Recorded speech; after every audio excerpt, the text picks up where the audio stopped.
Translation. After Mother Sita entered the earth, After Mother Sita entered the earth, Lord Ramachandra observed complete celibacy and performed an uninterrupted Agnihotra Yajna for 13,000 years. Text 19. Smaratam Hridi Vinyasya Vidham Dandaka Kantakai Svapada Pallavam Rama Atma Jyotir Agat Tata Smaratam Hridi Vinyasya Vidham Dandaka Kantakai Svapada Pallavam Rama Atma Jyotir Agatata. Report.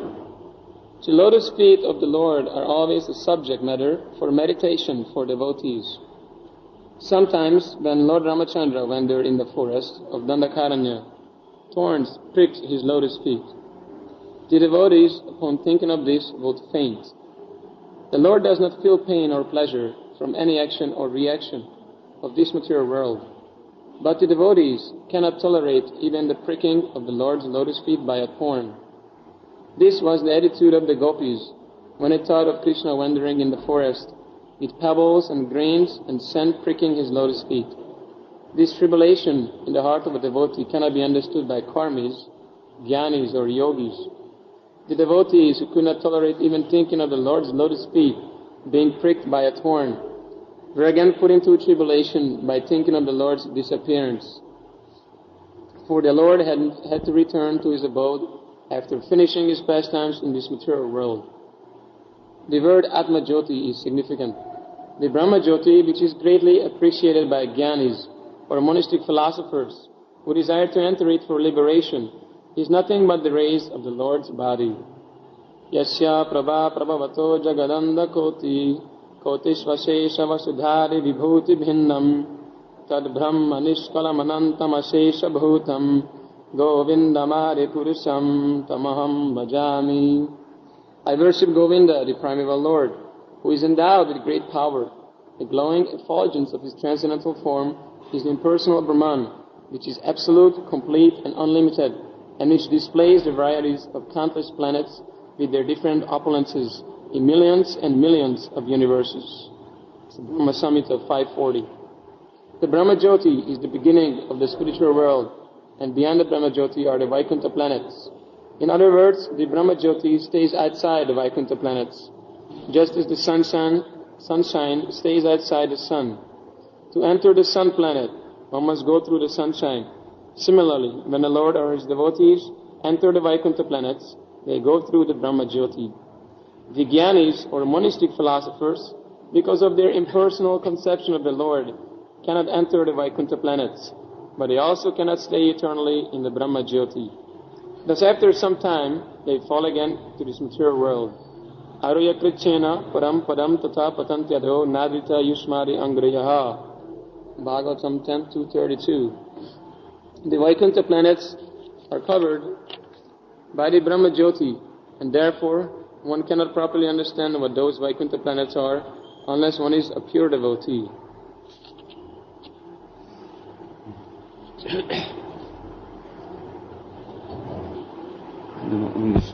Krishna Hare Krishna Krishna Hare Hare Hare Rama Rama Rama Hare Hare.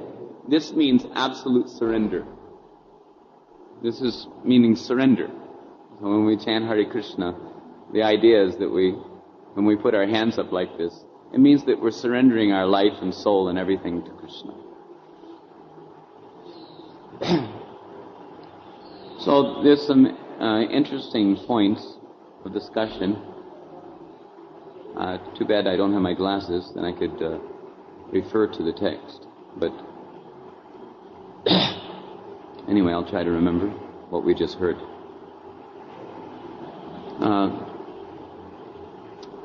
I'm not a scholar, so I'm not going to be able to do much justice to Sanskrit slokas and as such. But you may remember, if you have read Ishopanishad, how it is mentioned, the devotee is praying that, my dear Lord, please remove this glaring effulgence,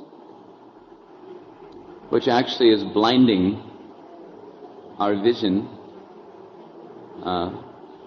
and disenabling us to see the beauty of your honeymoon-like face.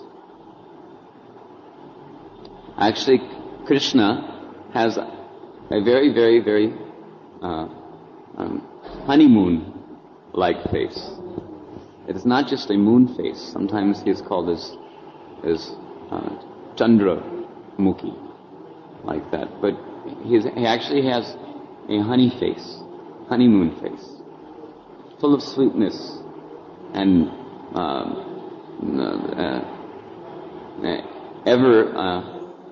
let's say, delightful beauty, which enchants the hearts of persons who are fortunate enough to have his darshan. So, Prabhupada has spent a considerable portion of this purport in, let's say, not exactly denouncing or decrying, but he wants to put the things in proper perspective with regard to the plight of the impersonalist who prefer to pursue spiritual life, let's see, as a matter of a kind of subtle self-gratification, primarily to become liberated from material existence, which they see as disadvantageous. So they think that God or the absolute truth is nirakar, that he is without any qualities, without any form, without any feelings, etc. And therefore they see, or let's say they have, as such, at best, the adhikar to have the access to Brahman realization, or Brahmananda. But Brahmananda is compared to a drop of happiness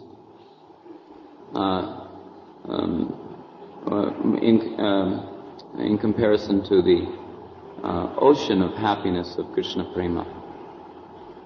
So,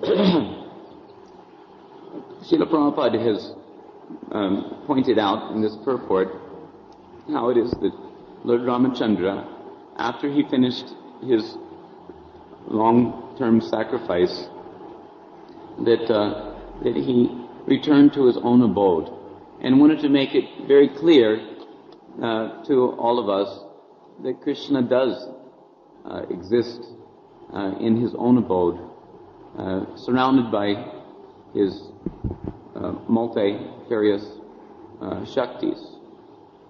Parasya Shakti Vividaiva Shruyate. The Lord has multifarious potencies, and as mentioned in Krishna book, that Krishna himself, although we've just described how he has a honeymoon face and how his face is enchanting and inspiring prema in the hearts of his devotees, but Prabhupada says that Krishna alone is not particularly very beautiful. He's not particularly very beautiful. But when he's surrounded by his Shaktis, primarily Srimati Radharani and her Sakhis, when the devotees in pursuit of Braja Bhakti will get the mercy of seeing Krishna in the Nikunja bowers of Braja,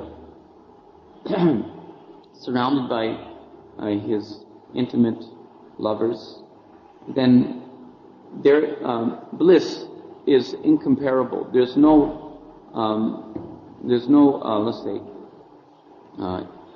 equivalent to the degree and intensity of transcendental happiness that the Brajvasis, primarily the gopis of Vrindavan, and the followers of the gopis experience in envisioning the transcendental sweetness of the inter-exchange of loving affairs between Krishna and his gopikas. So, as Prabhupada has mercifully brought us from the realm of Ram Lila into the realm of Braja, and to give expression Nitai Gaur Hari Sham Śrī Śrī Kṛṣṇa-Balarām ki jai.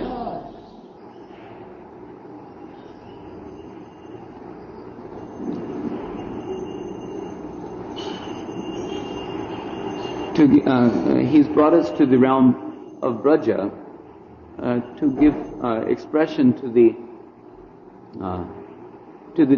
degree of intensity of Vipralambha Bhav, which is experienced by the Brajvasis in their relationship with Krishna. Actually, no other realm and no other form of devotion to Godhead is comparable to the love of the Brajvasis in the realm of Braja.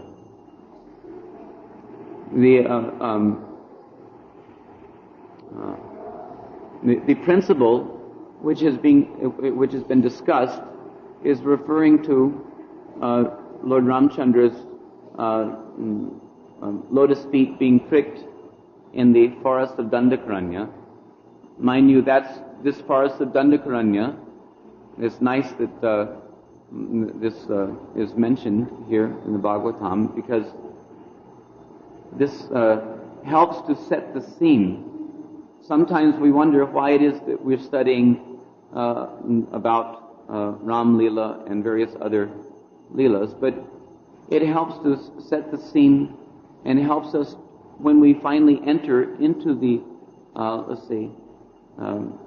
discussions about Krishna's Braja Lila, and when we will have the opportunity to study deeply the Goswami's literatures, then just like in Hansadutta, one book called Hansadutta, there's mention of how Krishna is in reality the embodiment of all the Das Avataram, the 10 incarnations of Krishna.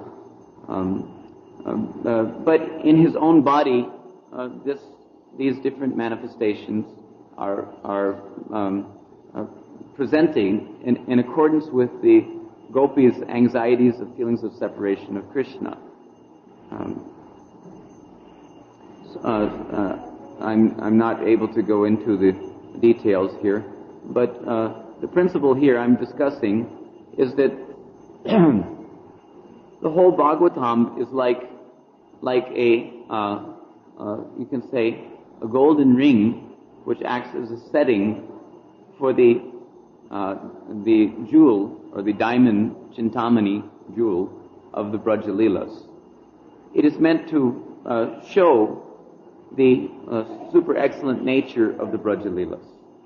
So, in this Dandakaranya forest, it is told that at one time Lord Ramachandra happened upon these great rishis, sages. They're called the Dandakaranya rishis, and as a result of Lord Ramachandra's blessings, these Dandakaranya rishis became as the Munichari gopis in Braja, with the adhikar for entering into Maharas and dancing with Krishna for the night of Brahma and ever onward. Krishna dances rasa dance every night. Maharas is, a less intimate form of Ras Lila, which is inclusive of the newcomers and various other groups of gopis. But in the more intimate Ras Lilas of Radha and Krishna, you will find that there are only the Sakhis of Radha and Krishna, and the Manjari gopis also.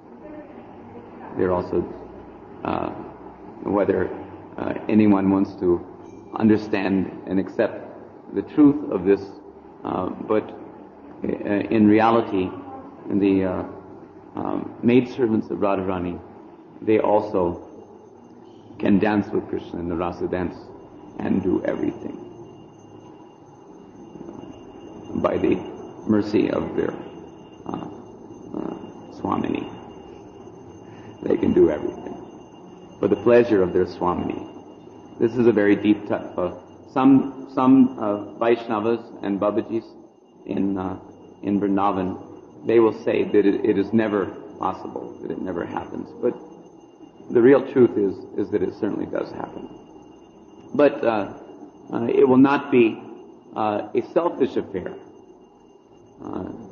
It will be a completely selfless and self-giving transaction between Krishna and Radharani's maidservants, simply for the pleasure of Radha. There are two types of Kamanuga bhajan in the Raganuga line mentioned in Nectar of Devotion. Srila Prabhupada's Nectar of Devotion discusses it, so I guess I have a right to discuss it to a certain extent. That there's one type of Kamanuga Bhakti, which is called as Keli Parayana, Sambhog Ichchami, Sambhog Ichchamai Kamanuga Bhakti. And then there is what is called Tat Tad Bhavich Chatmika Kamanuga Bhakti. And they will be followers of respectively two types of gopis. The Sambhog Ichchamai, that means Ichcha means that they have desire for Sambhog. Sambhog is not to be pleased. Don't take the word in the mundane sense. The difference between prema and kama.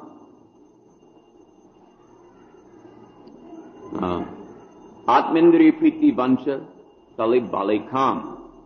Krishnendriya priti ichta dare premana.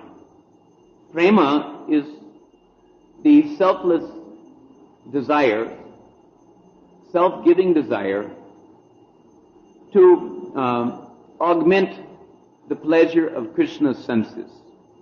And kama is the selfish, self-gratifying desires for one's personal sense gratification. So when we speak of sambhog in the transcendental spiritual sense, it simply means that the gopis are going forward to meet with Krishna, to play with Krishna, to joke with Krishna, and to satisfy Krishna in a myriad of transcendentally cunning ways. So those who have desire for sambhog in their relationship with Krishna, they cultivate what is called as a kind of naika bhav. Naika, you understand? Naika means heroine. So as such, they follow in the footsteps of the Naikas, who are Nitya Parikar of Krishna, or eternal associates of Krishna. Now, those who are coming in the category as Tad Bhavits Chatmika, Raganuga Bhaktas, or Kamanuga Bhaktas. I think it's important to discuss this because, after all, at least to a certain extent, we can't go in depth in the public forum. But it is important to understand the principles not only of Sambandha Tattva. Sambandha Tattva Gyan is for the purpose of establishing Krishnastu Bhagavan Swayam. That Krishna is Swayam Bhagavan. When we say Swayam Bhagavan, it means Brajendanandan Krishna, please. Swayam Rup Krishna. No one else is Swayam. Swayam means original. So the origin of all other manifestations of Krishna is Swayam Rup Krishna. The sages of Dandakaranya, they had been initiated by Narada Muni into the Gopal mantra, and they were constantly absorbed in the pursuit of their Ishtadevata, their paramour, Brajendanandan Krishna. When they saw Ramchandra in Dandakaranya, they were appreciating that if this expanded form of Godhead is so beautiful and enchanting, then how enchanting our Brajendanandan Krishna must be. So that augmented their anxiety for meeting Krishna. It increased their purvarag for meeting Krishna. And as I mentioned, by the blessings of Ramchandra, they were able to take their birth and directly associate with Brajendanandan Krishna. Our acharyas have pointed out,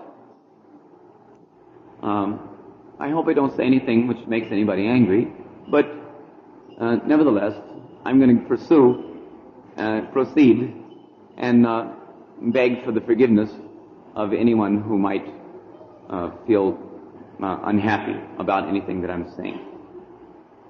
But I feel that it is important to discuss, since I'm here. If I wasn't here, I wouldn't be discussing it. But somehow or other, by Krishna's arrangement, I'm sitting here. So I'm discussing that our acharyas have made the point, and it's a very important point for us to understand in the matter of cultivating Sambandha Tattva Gyan. What to speak of understanding the principle of prayojan. It is absolutely necessary to cultivate Sambandha Tattva Gyan so that we don't deviate our attention to other objectives in the pursuit of our spiritual perfection.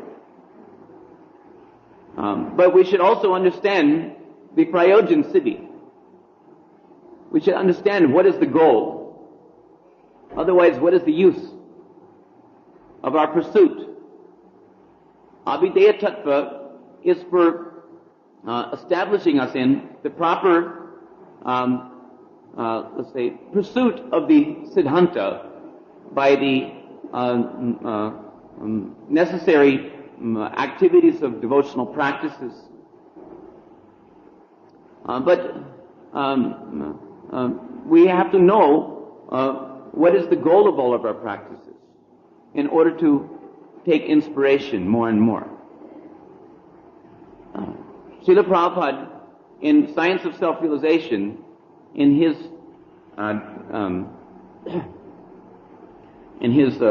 description or his discussion on this Jai Radha Madhava song, he is told that the purpose of this International Society for Krishna Consciousness is to give everyone a chance to become Gopi-janas.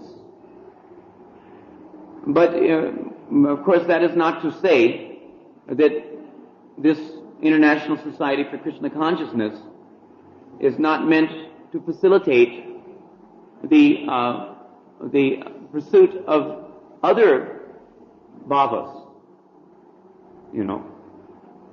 Prabhupada, in the very next paragraph in his discussion, says that this Krishna consciousness movement can enable everyone to become eternal associates of Krishna as father and mother, as friends of Krishna, and as servants of Krishna. So he says this Krishna consciousness movement.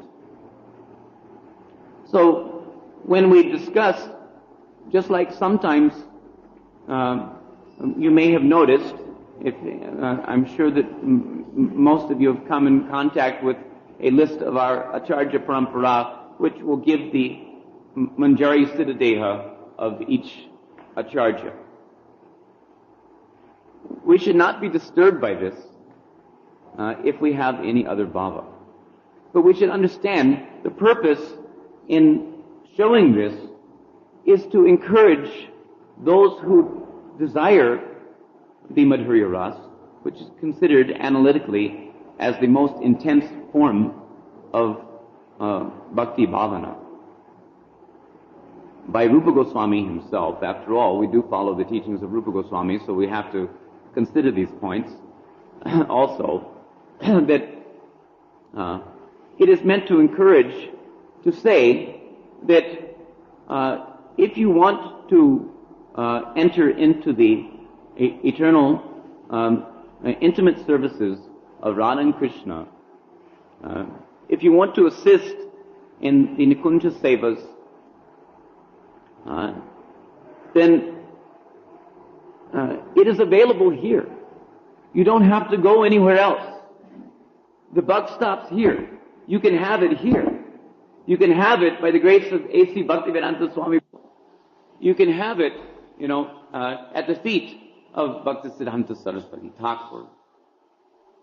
You don't have to go to the Babajis and the various other Nimbarkis and others. Not that we're not deprecating their attachment to their particular path, so much so as we're saying that when you have everything at your disposal, why think that the grass is greener on the other side of the fence, like a horse or a cow? Everything is here. Prabhupada has given everything.